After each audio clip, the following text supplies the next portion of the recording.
तुम्हें ये मनुष्य का जो देह मिला ये केवल कृपा से मिला है। विशेष कृपा ये हो गई कि मनुष्य देह में तुम्हें सत्संग मिल गया। नहीं, कितने लोग हैं इस समय, कितने लोग सत्संग सुन रहे हैं? विचार करके देखो। 135-40 करोड़ जनसंख्या हमारे भारत की ही है। कितने लोग हैं? 1500 लोग होंगे, 2000 होंगे। कितने लोग सुन रहे हैं? कितना अहोभाग्य है। इस समय हम भगवत चर्चा सुन रहे हैं यमुना जी के पावन पुलिन पे बैठकर। यही यमुना प्रवाहित होती थी। ये पुलिन है जहां पर बैठे हो, यमुना जी की धारा यहीं बहती थी परिक्रमा मार्ग में। कालीदय में देखो सीढ़ियां बनी हुई, यहीं से यमुना जी। ये कालीदय जो कुंड है ये यमुना जी का ही किनारा है जहां आप बैठे यमुना की धारा में। अब यमुना जी थोड़ा साइड में हो गई। हमें वृंदावन में प्रिया प्रीतम की महान कृपा भरे सत्संग सुनने को मिल रहा है। ये विशेष कृपा। इस पर भी विशेष कृपा कि हमारी बुद्धि भजन करने के लिए, सब कुछ त्यागने के लिए तैयार है।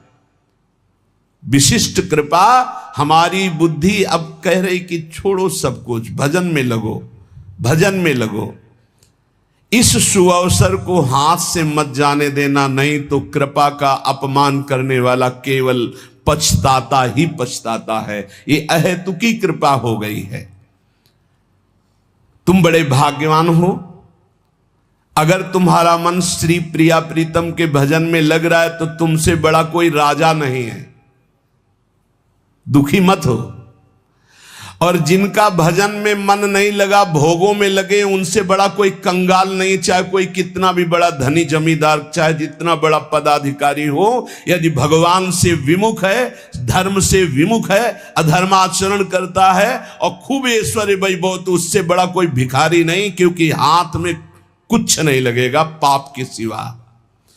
आज तुम्हारा वास कमजोर है, तुम्हारे खान पान की व्यवस्था कमजोर है, तुम्हारा कोई साथ नहीं दे रहा है, संपत्ति भी नहीं है, लेकिन तुम प्रिया प्रीतम का नाम जप कर रहे हो, तो कह रहे तुमसे बड़ा कोई राजा नहीं है, तुम बहुत बड़े धनी हो। देख लेना समय पर जब ये फसल अपना रंग दिखाएगी। भजन में तुम्हें कुछ त्याग करने के लिए हम नहीं कह रहे हैं। तुम जो काम करते हो धर्म पूर्वक करो। जो काम करते हो प्रभु को समर्पित कर दो और नाम जप करते रहो। शरीर को सेवा का साधन बना दो, मन को सुमिरन में लगा दो। आप देख लेना, अगर अहंकार नहीं करोगे तो तुम्हारा बेड़ा पार हो जाएगा। शरीर को सेवा में लगा दो। जो कर्म करते हो धर्म पूर्वक करो, उनको प्रभु को समर्पित कर दो और नाम जप करो। और अहंकार नहीं करोगे तो बहुत जल्दी तुम ज्ञान को प्राप्त हो जाओगे। तुम्हारे हृदय में ज्ञान प्रकाश हो जाएगा तो अहंकार नष्ट हो जाएगा।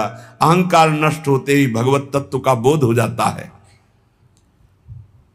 देखो, तुम्हें कहीं भागने की जरूरत नहीं है। मन की दिशा जो भोगों की तरफ है उसे मोड़ करके प्रभु की तरफ लगानी है। तुम्हें जो ही प्रभु की तरफ अपने मन को, अपने मुख को मोड़ा, तो बिना साधन किए करोड़ों जन्मों के पाप नष्ट हो जाते हैं। सन्मुख हो ही जीव मोहि जब ही, जन्म कोटि अघ नाशो तब ही। जे ही जीव भगवान के सन्मुख हुआ, मन को मोड़कर प्रभु की तरफ किया, राधा राधा, करोड़ों जन्मों के पाप नष्ट होने लगते हैं। जिनका भोगों की ओर मन है, चिंता, शोक, भय, दुख, जन्म मृत्यु ये नहीं हटेगा। चाहे जितना रुपया जमा कर लो, चाहे जितना भोग लो, चिंता, शोक, भय, मृत्यु ये तुम्हें सताते रहेंगे। नरक के निंदनीय गर्त में तुम्हें गिरना पड़ेगा, महान दुख भोगना पड़ेगा। इसलिए तुम पर भगवान की कृपा हो गई है। मनुष्य शरीर सत्संग, भजन की महिमा। अब आप अपने ऊपर कृपा कर लो कि भजन में मन को लगाओ। विश्वास करो, अपने को जो भजन में लगाता है मानो पग पग पर अपनी सुरक्षा कर रहा है, पग पग पर अपने को सुख की तरफ ले जा रहा है। और जो अपने मन इंद्रियों को भोगों में लगा रहा है तो पग पग पर अपने को फंसा रहा है, वो दुख भोगने की तरफ जा रहा है। देखो, भगवत कृपा बरस रही है, सब तरफ से कृपा बरस रही है, तुम्हारे ऊपर अपार कृपा हो गई है। बस तुम इस कृपा का परिचय करो और इस कृपा के परिचय को प्राप्त करके डूब जाओ। हमारे ऊपर अपार कृपा श्री जी की। भगवत प्राप्ति के लिए ये बहुत अनिवार्य है कि इस कृपा का आदर करो। जो जो आपके ऊपर कृपा हुई उसको वर्ण करो। कितनी कृपा! ये देखो, वृंदावन में बैठ करके भगवत चर्चा, कथन, श्रवण, नाम कीर्तन, पद गायन, संत दर्शन, भगवत दर्शन, कितना सौभाग्य। जगत को सुधारने वाली बात भी अपने मन में मत लाओ। तुम ठेकेदार नहीं हो जगत के, पहले तुम सुधरो तब बात समझ में आएगी। तुम्हारा सुधार हुआ कि जगत को सुधारना नहीं, ये सब भगवत स्वरूप है। पहले तुम सुधरो। और प्रायः ये होता है कि हम जगत सुधारने की बात, जहां थोड़ा परमार्थ बना तो हम दूसरों को सुधारने की बात सोचने लगते हैं।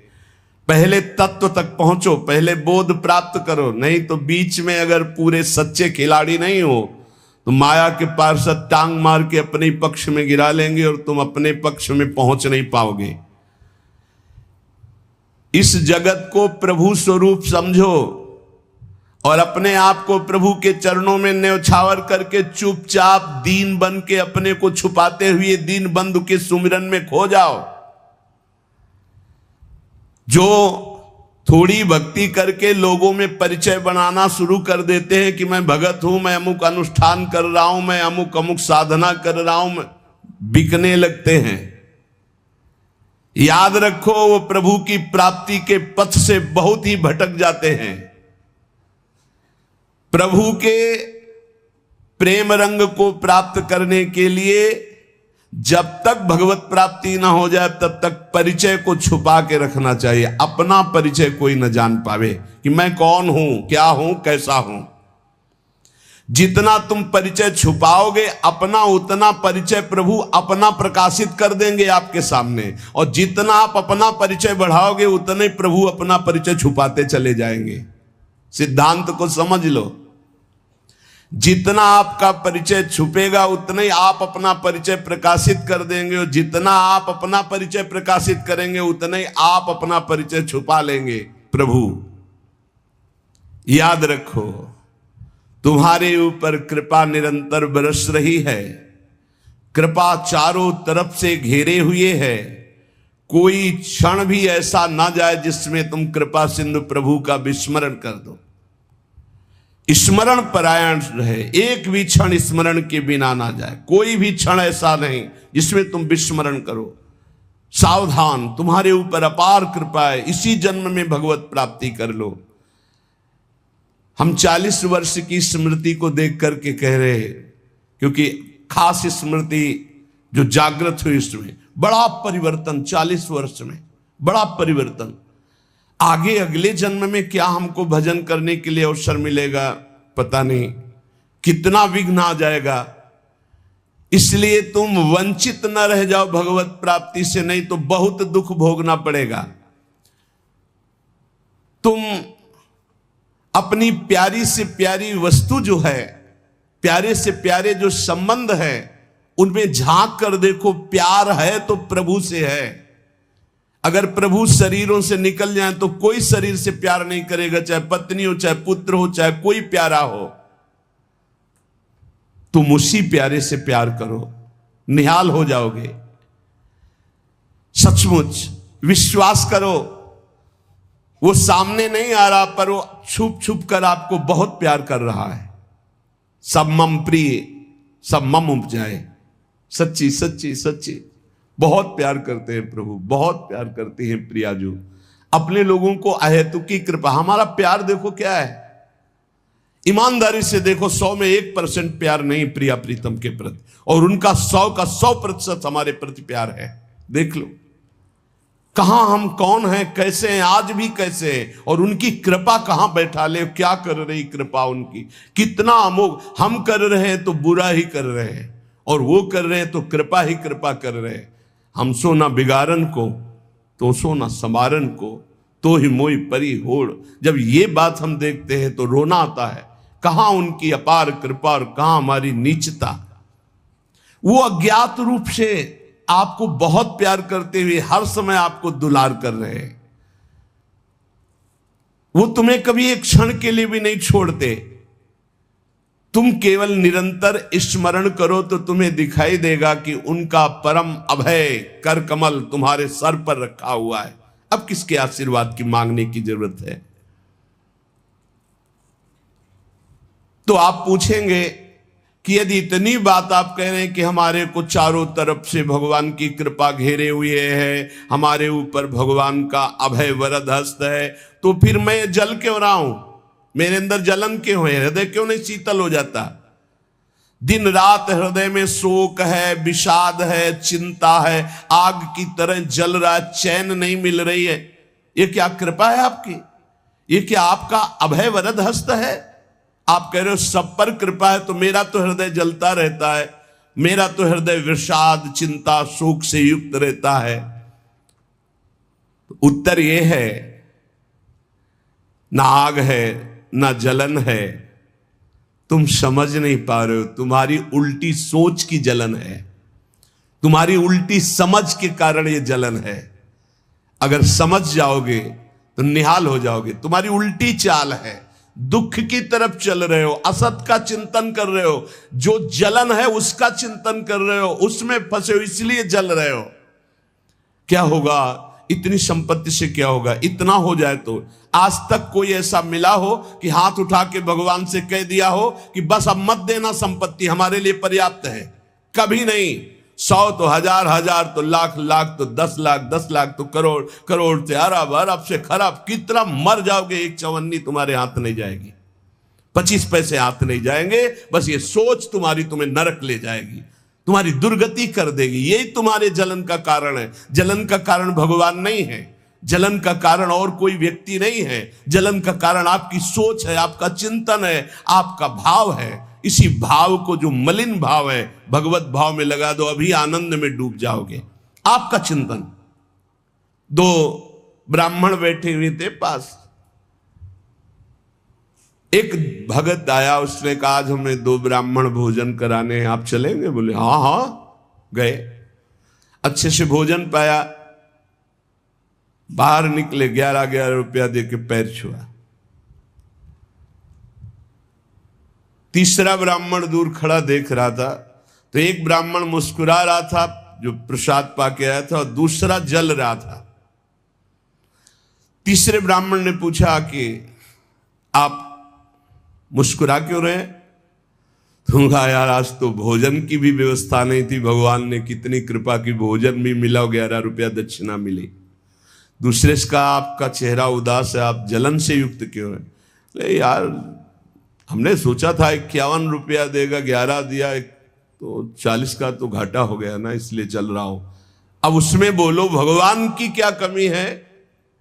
भगवान ने दोनों को भोजन दिया, 11 दक्षिणा दी, उसका भाव उसको जला रहा है, उसका चिंतन उसको जला। एक खुश है कि भोजन भी मिला, 11 रुपया मिले, एक नाराज है, जल रहा है कि 51 तो देता, 40 का घाटा हो गया, हृदय में जल रहा है।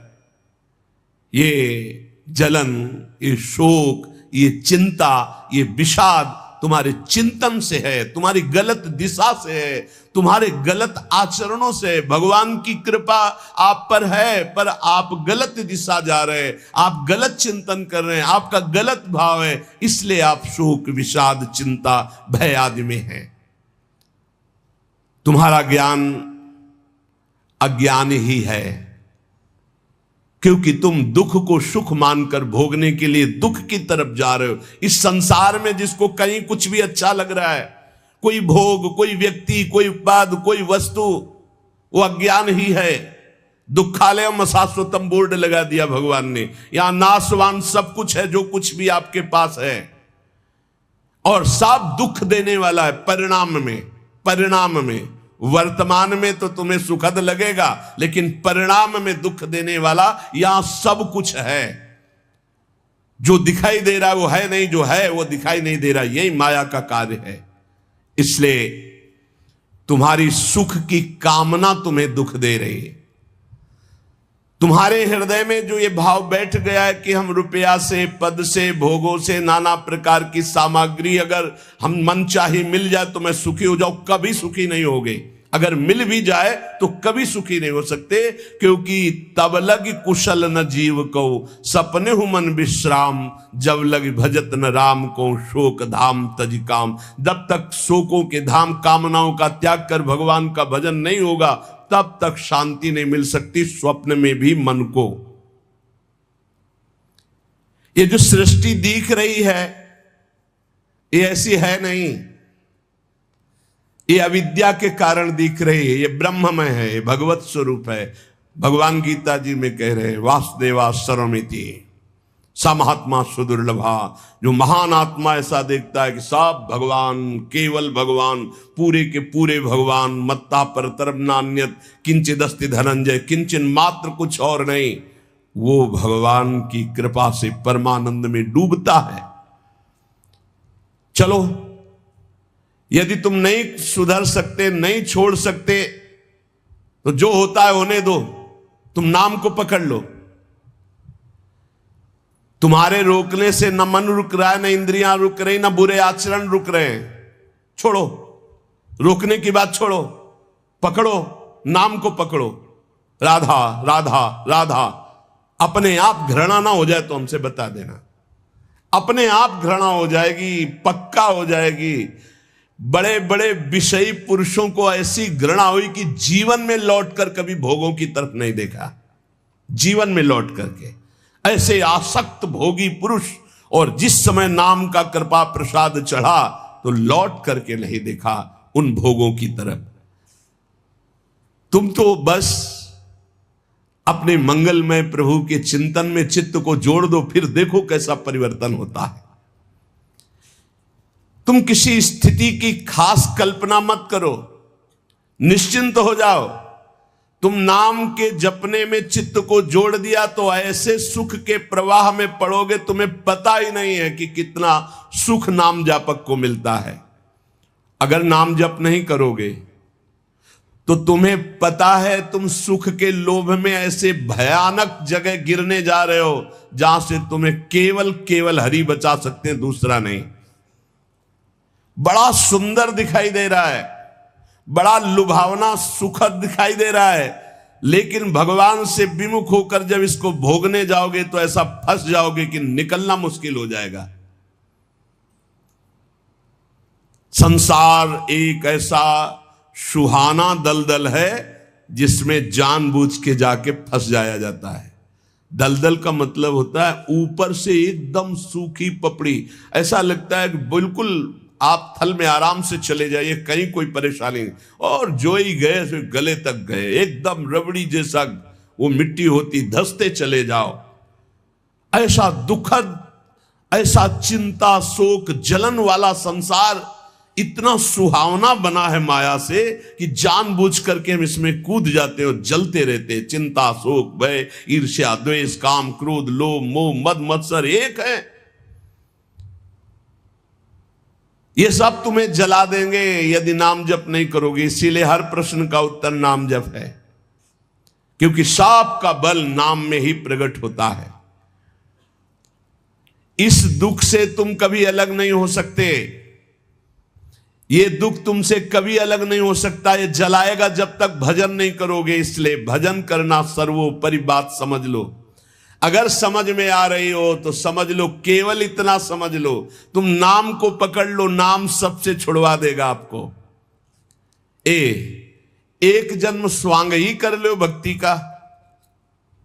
झूठा खेले साचा होए, झूठा शुरू कर दो, कि हमारा भाव तो नहीं बनता, हमारी भक्ति तो नहीं, पर अब कहा है तो राधा राधा शुरू करते हैं। झूठा खेले साचा होए, ये मार्ग ऐसा है, झूठे से बोलो राम कृष्ण हरि तो आपका मंगल हो जाएगा। जे ही आप नाम जपना शुरू करते हैं तो खास बात क्या होती है कि आपके जीवन की बागडोर स्वयं श्री कृष्ण ऐसे पकड़ लेते हैं जैसे अर्जुन के रथ की बागडोर पकड़ ली। अब वो आनंद की ही तरफ ले जाएंगे, आपको दिखाई देगा क्योंकि आपके नेत्र गलत है। जहां दुख है वहां आपको आनंद दिखाई दे रहा है, और जहां आनंद है वहां आपको दुख दिखाई दे रहा है। तो अब श्री कृष्ण आपकी यात्रा आनंद की तरफ करेंगे तो हो सकता है आपके नेत्रों में दिखाई दे कि दुख ही दुख है भक्ति में, लेकिन वास्तविक आनंद का मार्ग भगवान के चरणारविंद तक है। अगर इनके चरणों तक नहीं पहुंचे तो आनंद कहीं नहीं। आ ब्रह्म स्तंभ पर्यंतम सर्वम मायामयम जगत। विश्वास करो भगवान सत्य है, विश्वास करो भगवान नित्य है, विश्वास करो भगवान सर्वत्र है। तो भगवान सर्वत्र है, विश्वास करो तो भय किससे? एक क्षण के लिए भी वे तुम्हें नहीं छोड़ते, हर समय तुम्हारे साथ रहते हैं। ये बात कब जानोगे? जब नाम जप करते हुए ये विश्वास करोगे। भगवान तुम्हें बहुत प्यार करते हैं, वो सर्वशक्तिमान है, बस तुम उनकी तरफ मुड़ो, वो इतना देखना चाहते हैं। जो ही मुड़े तो सारी शक्ति लगाकर तुम्हारा कल्याण कर देंगे, और वो अपार शक्तिशाली है, फिर कोई आपको डिगा नहीं सकता, गिरा नहीं सकता। हम पुकारते नहीं हैं उनको। एक बालक विद्यालय की तरफ जा रहा था तो छोटा सकरा मार्ग था, तो एक पहाड़ के टुकड़ा करके गिरा, तो वो निकलने के लिए पूरी ताकत लगा के उठाया, फिर भी नहीं उठा। फिर और ताकत लगाया, नहीं उठा। फिर पूरी ताकत लगाया, नहीं उठा, और निराश होकर बैठ गया। उसका पिता देख रहा था, तेरी अभी पूरी ताकत नहीं लगी, तू मेरा बच्चा है, तेरी पूरी ताकत तो मैं हूं, मुझे पुकार। और आया और उठाकर बाहर फेंक दिया। बस हम में यही कमी है, हम बार बार माया से परास्त होकर हार कर बैठ जाते हैं, लेकिन अपने पिता को नहीं पुकारते।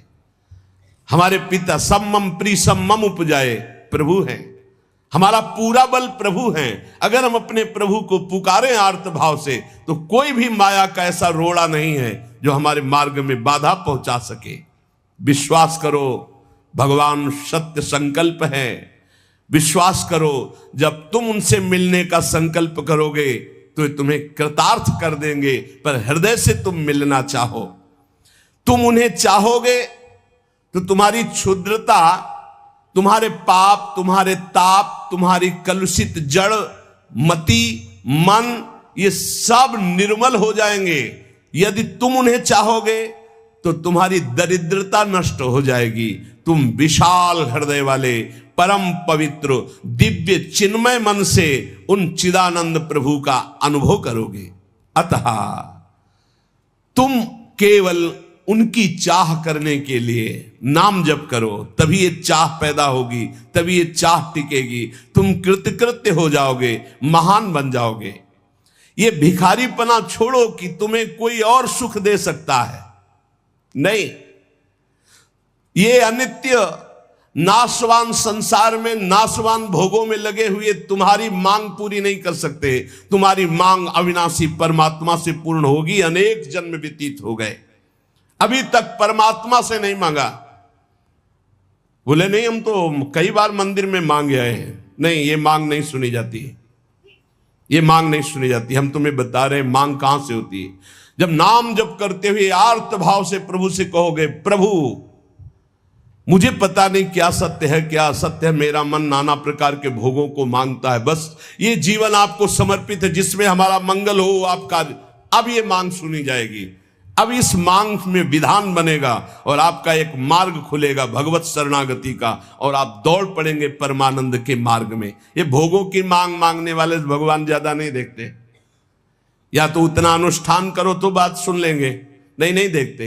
ये सब मायाकृत भोगों की मांग तो कर्मानुसार शुभ कर्म के फल स्वरूप मिलेगी, ये बाजार है, ऐसे फ्री मिलने वाले नहीं। करोड़पति बनने के लिए तुम्हें साधना करनी पड़ेगी, तुम्हें अशुभों का नाश करके पुण्य एकत्रित करना पड़ेगा। और भगवान की प्राप्ति के लिए अगर आर्त भाव से भगवान को पुकारो, नाम जप करो, सब मंगल हो जाएगा। और भगवान मिल गए तो ये माया रचित संसार तो उनके एक संकल्प से प्रकट हुआ है। पक्का समझ लो, श्रद्धा करो या ना करो, हमारी बात को खुल के समझ लो। आप समझते हो मंदिर में जाए मांगे बात पूरी हो जाएगी, नहीं होगी, लिख लो। ऐसे खिलवाड़ नहीं है कि हो जाएगी। पत्नी की प्राप्ति करनी थी तो करदम जी ने 10,000 वर्ष तपस्या की, तब पत्नी प्राप्त हुई। आप देखो ना, कोई भी उपाय।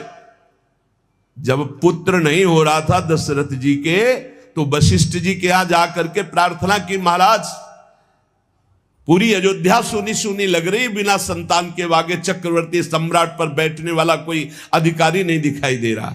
तब श्रृंगी ऋषि वशिष्ठ बुलावा, श्रृंगी ऋषि को बुलाया, भारी अनुष्ठान किया गया पुत्रेष्टि यज्ञ का। और उसी यज्ञ में श्री भगवान के प्रादुर्भाव होने का संयोग बना, खीर प्रकट हुई और उसे विभाजित किया गया। 4 पुत्र हुए, भगवान श्री राम, लक्ष्मण, शत्रुघ्न, भरत जी। क्या अद्भुत तो अनुष्ठान भगवान ने ये दिखाया। आप इतिहास पढ़कर देखो, शास्त्र पढ़कर देखो, कामना के लिए तप किया गया है, कामना के लिए उस प्रकार के शुभ अनुष्ठान किए गए। और अगर निष्काम भाव से भगवान की आराधना करो तो योगक्षेमम वहाम्यम, मांगना नहीं पड़ेगा, आगे से आगे वो व्यवस्था करते जाएंगे, आगे से आगे व्यवस्था करते जाएंगे। हम तुम्हें कैसे बतावे, पग पग पर वो उनकी कृपा ऐसे बरसती चली जाती, कैसे कैसे बताए। जहां ऐसा कैसे होगा, ये हमारे सामने प्रश्न आया कि उसका उत्तर उसके पास पहुंच जाता है। हो गया, ये हो गया। प्रश्न हुआ कैसे होगा, और वो हो गया। अरे कर तुम अन्यथा कर तुम, हम प्रभु की शरण में हैं, उनके वचन कभी झूठे हो सकते हैं। वो कहते हैं अनन्यश्चिंत्यन्तो माम ये जना पर्युपासते तेषाम नित्याभियुक्ता नाम योगक्षेमम वहाम्यहम, मैं स्वयं वहन करता हूं, अप्राप्ति की प्राप्ति कराता हूं, क्षेम की रक्षा करता हूं। किनको? जो केवल मेरा चिंतन करते हैं।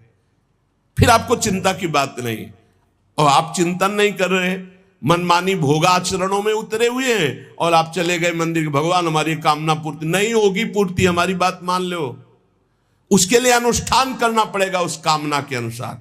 अच्छा, दूसरे लोग होते हैं, जैसे किसी लेबर से कहा जाए तुम्हें 500 रुपया देंगे, शाम तक ये काम हो जाना चाहिए, बोले जी साहब, ऐसे भगवान से बात करते हैं।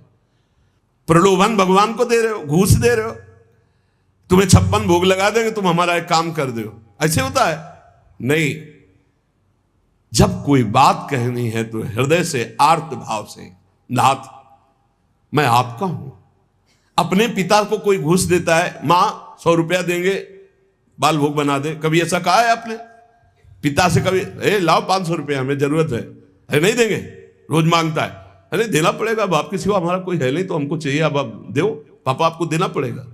ऐसे या तो संबंध से मांगो, भगवान से संबंध है, संसार में भगवान से संबंध नहीं है तो भगवान नौकर नहीं तुम्हारे, भगवान भगवान है। अरे अखिल कोटि ब्रह्मांडों के मालिक है वो, अनंत ब्रह्मांडों का भरण पोषण करने वाले तुम्हारे कैसे बच्चे हो? तो कैसे बच्चे हो? अपने पिता से, अपने प्रभु से, अपने सखा से, अपने प्राण प्रीतम से कैसे तुम बात करते हो? या तो संबंध रख के बात करो, या फिर उतना साधना करो, तब तो कामनाओं की पूर्ति। साधना हो रही भोगों की, मनमानी भोगाचरण, धर्म विरुद्ध आचरण, और भगवान से जाके मांगोगे तो भगवान फिर बोले हमारी अश्रद्धा हो गई, हमारी कामना की पूर्ति नहीं की भगवान ने। तुम्हारी अश्रद्धा से क्या फर्क पड़ता है? आकाश पे अश्रद्धा करोगे तो क्या फर्क पड़ जाएगा? आकाश पे श्रद्धा करोगे तो क्या फर्क पड़ जाएगा? तुम्हारा भाव, आकाश तो बहुत दूर है, तुम छू भी नहीं सकते। ऐसे वो परमात्मा निर्लिप्त, निरपेक्ष, तुम्हारे किसी भाव से वहां फर्क नहीं पड़ता। हां, तुम्हारे पे फर्क पड़ जाएगा। भाव करोगे तुम्हारा मंगल हो जाएगा, अभाव करोगे अपने आप नष्ट हो जाओगे। विश्वास करो, भगवान सत्य संकल्प है, कृपा की मूर्ति है, कृपामयी है, प्रभु मूर्ति कृपामयी है। पर यह विश्वास तभी जब नाम चल रहा है, हमारी बात मान लेना, बिल्कुल हृदय से कह रहा हूं, पूरे जीवन की बात, सार बात कह रहा हूं। पायो नाम चारु चिंतामणि, उर करते न खसई हो, अब लो नसानी, अब ना नसई हो। ओहो, अब मिल गया है चिंतामणि। चिंता माने चिंतित पदार्थों को प्रदान करने वाली चिंतामणि। क्या बोले? नाम। नाम रूपी सुंदर चिंतामणि मिल गई, अब छोड़ूंगा नहीं। राधा राधा राधा राधा, हृदय रूपी हाथ से अब इस चिंतामणि को नहीं जाने दूंगा, अर्थात हृदय से निरंतर नाम जप करूंगा।